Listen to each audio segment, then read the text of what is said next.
Hey guys, Hazzi here, and welcome back to the Vantage Report. We are now halfway through 2021, so we've got a little extra content to share with you so you know exactly what's going on in the central real estate market.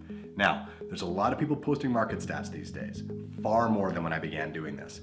And like most things, we face information overload. We're long on data, but we're short on insight. So I'm gonna do my best to break down the stats, provide some context, and see if I can offer some wisdom. Okay, starting with sales. So far in 2021, we've had over 4,600 sales, with 2,500 of those happening in the last 90 days. These are record pace numbers, and we're potentially tracking towards 10,000 home sales in the central Okanagan for the first time ever. With an average transaction value of $775,000, up from $500,000 only a year ago, this means that there are a lot of dollars trading hands. That's $2 billion turned over in the economy in the last 90 days, and over $100 million in ancillary services and products from those sales that go to support local business. This and our red hot construction industry are two of the major drivers for the local economy right now. We've yet to see much of a summer slowdown as demand remains extremely high, and with travel bans now lifted, we are seeing lots of buyers from the lower mainland cashing out and moving up here for the relative affordability. Our next headline is luxury sales in the Okanagan, which continue to boom at record pace numbers. In the $2 million plus category, we've seen over a 400% increase in sales. And this is definitely fueled by people moving from the coast, trading a fairly underwhelming home there for a gorgeous home here. Of course, we're also seeing locals take advantage of low interest rates and their windfall of equity in their current homes, and they're trading up. Speaking of interest rates, let's hear from our resident Viking mortgage correspondent, Eric Norcott. What's going on with mortgages? Thanks for the introduction, AJ. I'm Eric Norcott here with AssuranceMortgages.com. Now, as it stands, we're still seeing historically low interest rates in the mortgage space, with variables as low as 1.3% and fixed rates as low as 1.99. Fixed rates have seen a bit of an uptick over the past number of months, and this has been pushed up by increasing bond yields. Bond yields have been pushed up and influenced by the government bond buyback program. That said, we are seeing bond yields settle, and we're expecting that fixed rates are going to stay steady for the next number of months in the near term. However, the long-term forecast in the fixed space is to see increases. Variable rates, which are influenced by the Bank of Canada's overnight lending rate, have been holding steady for some time now. We're seeing the Bank of Canada hold their overnight lending rate at 0.25%, and we expect that to continue on. And most of the banks have prime rate now sitting at 2.45%. Expectation is for this to continue on more of the same for the next year or longer. That's all for now. I'm Eric Norcott, Assurance Mortgages. Bye for now.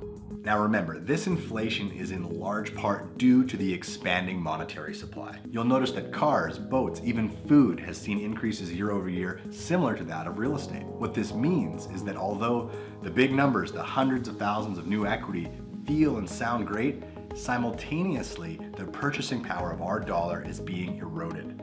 Now, in times of inflation, owning hard assets is the only life raft. So although now is a terrific time to cash out of a property, I would caution you that you should keep your money invested in assets. I have plenty of clients that have a lot of cash on the sidelines, and they've watched the purchasing power of their nest egg plummet while prices have been on an upward trajectory. I don't want to make this video about monetary theory, but please, whatever you do, take care to ensure that you're protecting yourself by staying invested in assets that perform well during inflationary times. Things like real estate, precious metal, Bitcoin, even great companies. On the investment front, we are seeing 10% of our sales roughly are for investment. Investors are buying everything from suited properties, multifamily apartment buildings, to resort-style Airbnb properties.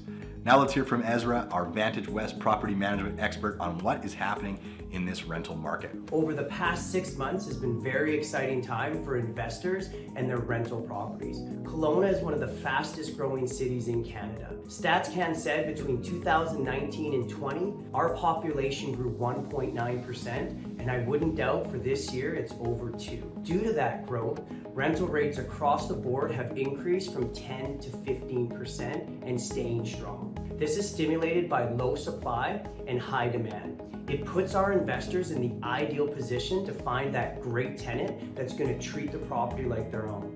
I forecast this healthy market to continue throughout the summer and fall.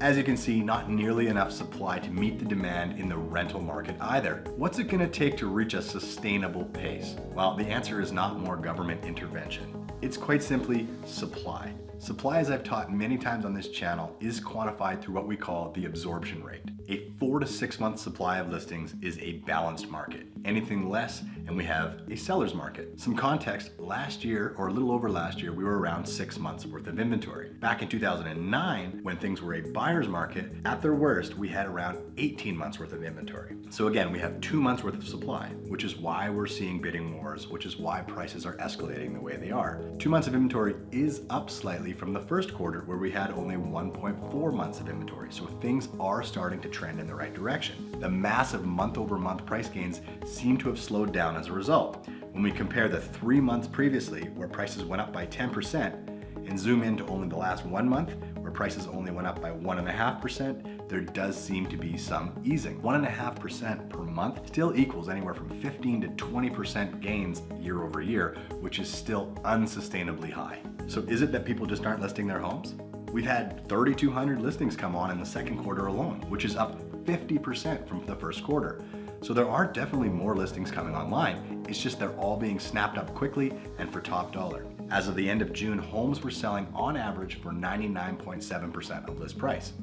Now, Vantage West listings, on the other hand, sold for 105% on average, so there is a difference between selling and engineering the best outcome. Looking at time on market, average home is taking 34 days to sell in this market. However, most properly priced homes will sell in the first couple of weeks. The 34 days is due to a number of outliers that just won't sell, and they're hanging around for hundreds of days, skewing the average. So with resale listings coming and going so quickly, and affordability becoming the hot topic, we need to look towards the development industry to bring us the much needed affordable supply. There are dozens of notable projects in various stages of development. 2 big launches coming out this month are Aqua and Water Street by the Park, both of which are lifestyle investments, and these 2 projects are likely to sell out this summer. It does appear that our development scene has caught the attention of big city developers, as many are looking to invest in and build a presence here in Kelowna. Now, speaking with my colleagues in development sales, they too are experiencing a massive influx of registrants and buyers coming from the coast. Don't expect to see a glut of condo inventory like we saw back in 2009. These projects seem to be well absorbed. All these major developments will amount to another couple thousand home sales, so the numbers I just quoted you aren't even the full picture. Okay folks, there you have it, a full digest of what's happening in the resale market, the rental market, new development sales, and the mortgage world. I hope you found this tremendously helpful. We at Vantage West look to be your guide and source of real-time real estate intel. Should you have a need or a question, we're standing by to help. If you'd like to see what properties are on the MLS, you can do that from right here on the blog. If you're curious what your home might fetch in this crazy seller's market, you can start that process right here on the blog. Thanks so much for watching, and enjoy what's left of our Okanagan summer.